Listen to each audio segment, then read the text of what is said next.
Hi there and welcome to Knox. Obviously at Knox we ride all different types of motorcycles, from race bikes on race tracks to road bikes, and the latest passion, I'll be honest, is riding enduro bikes. This video is about all the gear that I've been using from the Knox collection that I've really found works for this application, for enduro, for probably trail riding too, and also hard enduro. So we've come to the amazing Gilgarran Enduro Centre. I'm going to be kitting up very shortly. We're going to ride around all day, and then I'm going to break down all the gear that I've been using to protect myself. So stick around.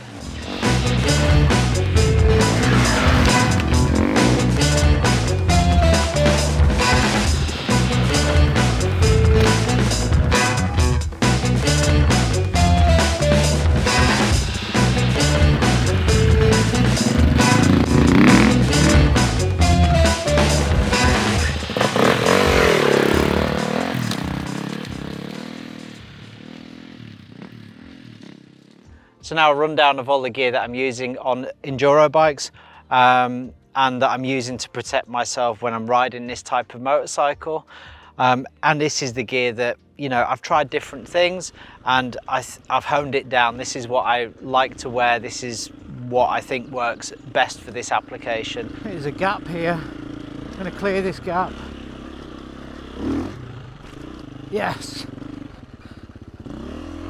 Now, the first thing that I do on every ride, whether I'm riding on track or I'm riding in this application on enduro, is wear the Knox dual active base layers. So that's the top and the bottoms as well, the trousers. Now, I know it's sort of counterintuitive sometimes to think, especially when you're, you know, pumping sweat into an activity, or when it's particularly warm, for example, to stick on a set of base layers. But actually, in practice, they really help manage your temperature. They help manage that moisture. They stop you getting too hot and sweaty, and they just work phenomenally well.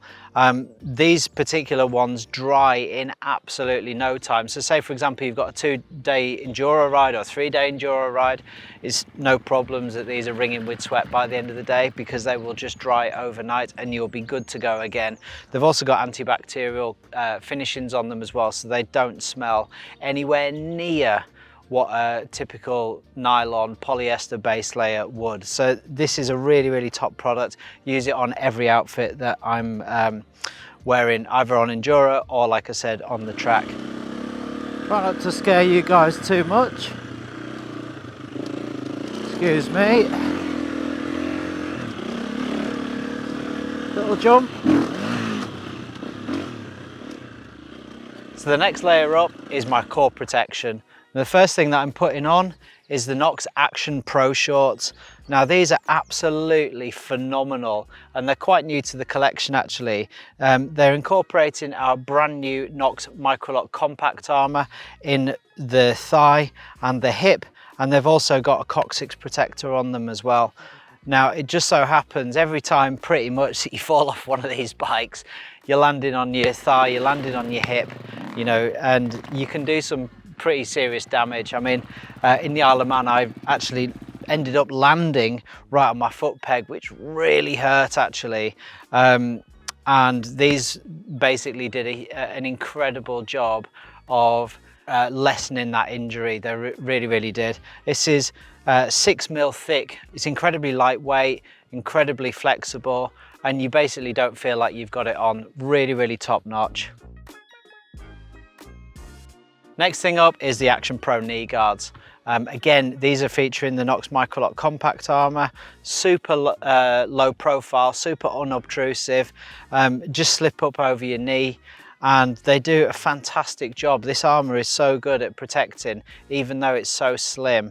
They're also very, very lightweight, and just like the shorts and the top, they wash incredibly easily. Basically, the fabrics that we're using in the whole of the Action Pro collection is abrasion resistant as well. So it's actually CE approved to the road standard. So if you've got a road ride in between your enduro loop, or, you know, is part of your ride out, don't worry too much, because this stuff has got the abrasion resistance built into the fabrics, and they are approved to EN 17092 as well. So you are covered there. For the upper body, I use the Knox Action Pro shirt. Now, again, this is like absolutely fantastic, uber lightweight, uber flexible. It's got a full length level 2 back protector in it, which is just unbelievable. And it's got the Knox Microlock compact armor in the elbows and shoulders. Basically, when you're riding enduro, you totally forget that you're wearing it. It is really fantastic. Again, it's got the abrasion resistance fabrics that are passing the EN 17092 class A, which means that you can use it on the road with confidence. For this time of year, and because it's been so dry today and it's not really very muddy, I've just been using this on its own, and it's great for that application. Very good ventilation through the arms, very good ventilation throughout, and because the fabric as well has some wicking properties, it's going to wick that moisture away from you as well and keep you nice and dry and comfortable. Obviously, I can't be riding around just with a pair of armoured shorts and knee pads, so I always stick over just a pair of general motocross pants, basically. This is, you know, super light, super flexible. These ones are quite well battered, to be fair. They've got a few rips in them, they've got a few burns from the exhaust. But like I say, because the Action Pro shorts and the Action Pro knee guards that I've got are CE approved and they've got the abrasion resistance in it, I don't need to worry about these too much. This is just more about stopping me getting dirty, basically, and, you know, just providing an extra level of coverage in terms of mud protection, and meaning that I'm not riding around in something that looks like long johns. And also, when the weather is a little bit wetter, the ground's a bit wetter, there's a bit more mud, I'll chuck over a motocross jersey as well. Not from the point of view that it really does anything, other than the fact that it keeps the Action Pro shirt, you know, cleaner, much cleaner basically, and it therefore is easier to wash when I get it home, and it's absolutely caked full of mud. Whereas if this is just caked full of mud, you know, it doesn't matter so much. Washing is super easy with the Action Pro collection.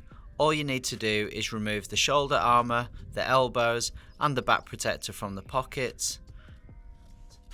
Then you just put it in the washing machine according to the instructions on the care labels. These garments are designed to dry rapidly, which means that you can just get back out there as quickly as possible. So I'm trying to present this stuff like the way that I actually get dressed, in that kind of order. And the next thing up is boots.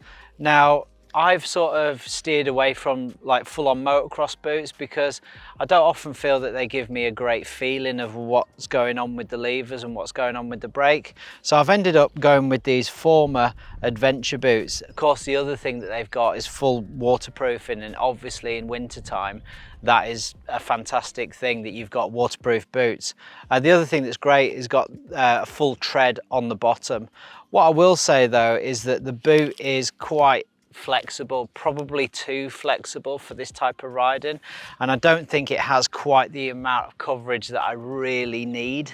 You know, I know a lot about our product, I know less about the whole boot world. So if you're watching this and you're an enduro rider and you think you've got the solution, or you think there's a better solution for me in terms of a boot with a grippy sole, bit of waterproofing and better protection, please let us know in the comment section, because I absolutely whacked my leg when I got it stuck in between a tree and the bike, and I think I nearly broke me tib and fib. I'd have been quite close, to be fair, and I don't think these have got quite the meat of protection that they need, basically. So recommendations required, and obviously you can see they're pretty much falling apart anyway.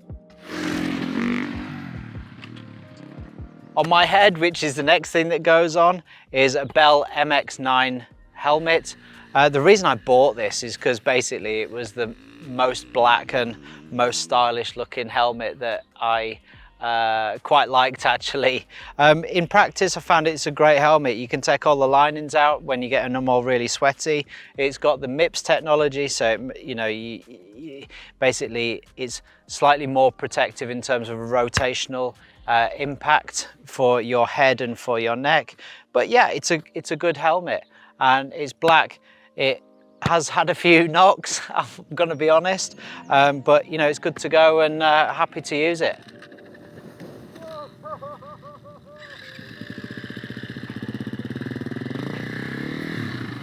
That's a bit gnarly. Glass. Quick comment on goggles. I've got two different sets that I use. This is my favorite ones. These are the 100% ones.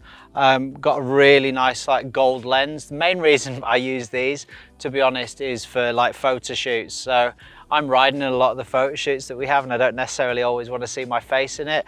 So having a gold lens just sort of covers my face basically. But yes, these are really good, and they're perfect for when it's bright as well. Then when it gets dark, put these Oakley ones on. Not got too much to say about goggles really, other than that they stop you getting mud and water in your face and flies and all that sort of stuff, and branches as well when they're sticking at you and want to poke your eye out. So, you know, goggles really important, but not a huge amount of technical stuff to say about them.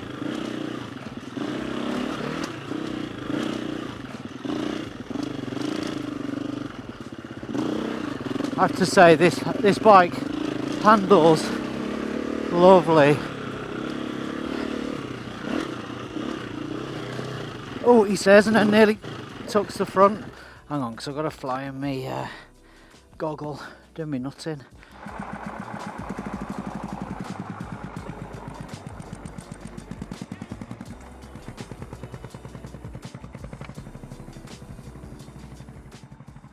Finally, we're going to talk about gloves. These are the last things that you put on just before you're about to fire engine up and head on down the trail. I use the Knox Orsa OR3 Textile gloves. These are the Mark II variants. Now, I've actually been using these for a couple of years now. They've been down the road so many times and they're all properly battered, these gloves, but these are absolutely fantastic. They've got like a motocross glove type feel, so you get really incredible feel with the controls, but you also get road standard levels of protection. So they're CE approved to EN 13594, which is the glove standard. They've got a really robust knuckle guard over them. Of course, they've got the scaphoid protection system on it as well, which massively helps if you're falling off and you're landing on some of the sharp rocks that we tend to ride with this type of bike. And they're just going to save you scaphoid. So basically, highly recommended for this type of motorcycling in enduro. They've also got the BOA closure system. This has been fantastic. Even if it's like caked in mud, I've never had any issues with it getting clogged up or anything like that. You know, just a fantastic system, really reliable, never had any issues with it. And these gloves, yeah, they're just top notch, and I use them all year round on the enduro bike.